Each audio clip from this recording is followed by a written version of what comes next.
Well, the stats don't lie when it comes to New Year's resolutions. More than 90% of people end up failing by or after today, January 17th, in that resolution. Yeah, so one celebrity doctor says the secret to beating the odds is to revamp those resolutions by setting sustainable and realistic goals. Joining us this morning to help us change how we think about our New Year's resolutions is Dr. Daryl Gioffre. Good morning.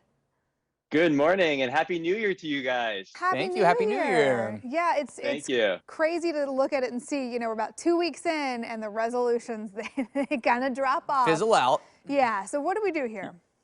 Yeah, I mean, how crazy is that? By today, 92% of people fail. It's just wild to even think about that. So here's the deal. It's okay to make resolutions, but we need to make smart resolutions. And when I say smart, S stands for specific.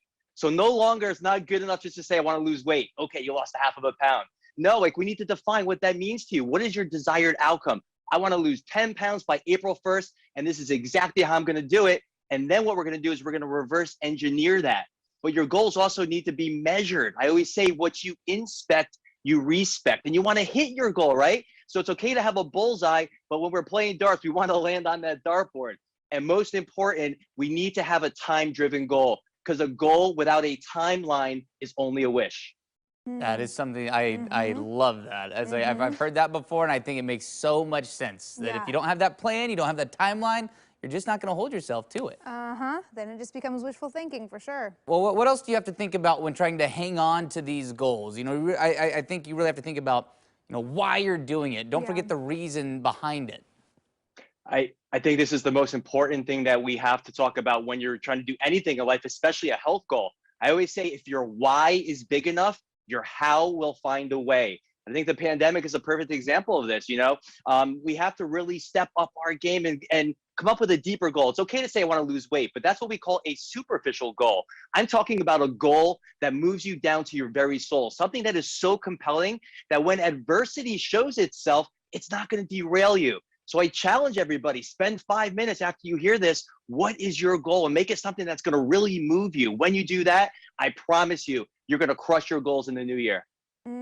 Yeah, I think that it's got to be the why that will get you out of bed on a cold, rainy morning, to go after that thing you said Absolutely. you were going to do. Now, with a lot of resolutions, with losing weight or quitting drinking or quitting smoking, a lot of times I think people think like, I'm done. January 1st, I'm done. Is cold turkey a good approach? It's not the best approach now. I mean, especially like what's one of the biggest goals, I'm going to quit sugar. It's a painful approach. And albeit it's a noble approach for some people, but it just doesn't work because you're not really addressing the underlying reasons of why.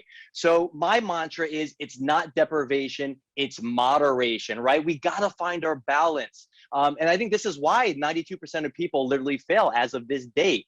So moving forward, let's make it realistic. Let's make it fit into our lifestyle. I love the 80-20 approach. 80% of what you do needs to be healthy, good foods that strengthen your body, exercise. That 20%, you get a little leeway. But when you have 80% of the good stuff going into the body, then you're gonna have what you need to do to keep that balance in your life moving forwards. Well, and staying on the nutritional side, I know that you can really look at several different resolutions, but with the most famous one is the diet. What other big do's and don'ts do you have when trying to really stay focused on keeping to that diet resolution?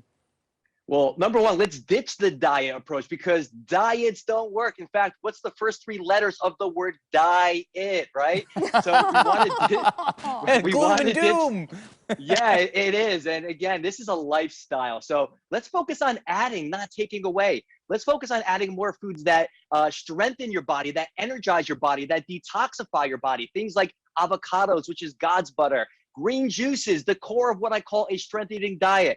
When you have that approach, you're going to find over time the good is going to outweigh the bad. And that's how we get the long-lasting, sustainable approach. And I think this is the way that we're going to do it this year in the new year. So let's do it together. Let's make it fun. Let's make it enjoyable. It doesn't have to be about misery. Okay, you've got me motivated. Dr. Daryl, the thing that I struggle with is sugar, and you are a pro at this, helping people really kick the sugar habit or at least get it down to a more manageable. Are there any foods that you can, add in that are going to really help you manage those cravings?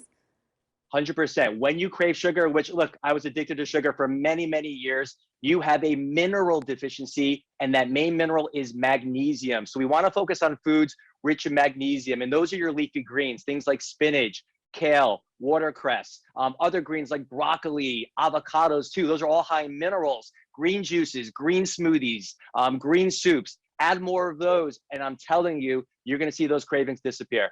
Okay. And if you have to take one thing away, it's don't get trapped in the diet, especially with the negative connotation, because the first three letters die. Yeah, so that's, I love that. I love it.